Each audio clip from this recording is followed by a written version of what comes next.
Clinical knowledge is more important for the medical student. Practical knowledge అనేది ఉండాలి. MBBS is not theoretical చదువుకునే రోజులు కాదు ఎంబీబీఎస్. ఖచ్చితంగా క్లినికల్ ఎక్స్పోజర్ ఉండాలి. క్లినికల్ ఎక్స్పోజర్ ఉండాలంటే highest number of affiliated hospitals ఉండి highest number of clinical exposure అందిస్తున్న యూనివర్సిటీస్ ఏంటివంటే, మేము ఇన్ని సంవత్సరాలు from the last 21 years of legacy in the education field our resource, ఇన్ని సంవత్సరాల నుంచి మేము ఈ ఫీల్డ్లో ఉన్నప్పుడు మేము ఒక యూనివర్సిటీని ప్రమోట్ చేస్తున్నాము అని అంటే it should not effect hour brand.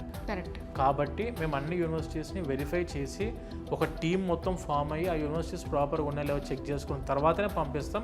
And మన స్టూడెంట్స్ అందరు 12th class కంప్లీట్ అయిపోయిన స్టూడెంట్స్, టీనేజర్స్, వీళ్ళకి అబ్రాడ్ నాలెడ్జ్ లేదు. బయట కంట్రీస్కి వెళ్ళినప్పుడు ఎలా సెటిల్ అవ్వాలి, ఎలా ఉండాలి, ఎలా బిహేవ్ చేయాలి తెలియదు. కాబట్టి we have been established our own hostels there in Georgia. 3-star facility, 4-star facility హోటల్స్ని we have converted them into hostels. So అక్కడికి వెళ్ళినప్పుడు స్టూడెంట్కి అటు హాస్టల్స్ పాయింట్ ఆఫ్ వ్యూలో ఇబ్బంది ఉండొద్దు, ఫుడ్ పాయింట్ ఆఫ్ వ్యూలో ఇబ్బంది ఉండొద్దు, ఎడ్యుకేషన్ పాయింట్ ఆఫ్ వ్యూలో హైయెస్ట్ క్లినికల్ ఎక్స్పోజర్ అందిస్తున్న యూనివర్సిటీస్ని, మంచి టాప్ యూనివర్సిటీస్ని అందించాలి.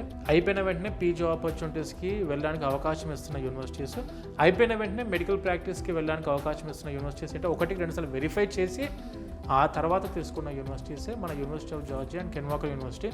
ఇవి చాలా సంవత్సరాల నుంచి చేస్తున్నాం. చాలా సంవత్సరాల నుంచి మన స్టూడెంట్స్ వెళ్తూనే ఉన్నారు. అవుట్ పాస్ అయిన స్టూడెంట్స్ చాలామంది ఉన్నారు.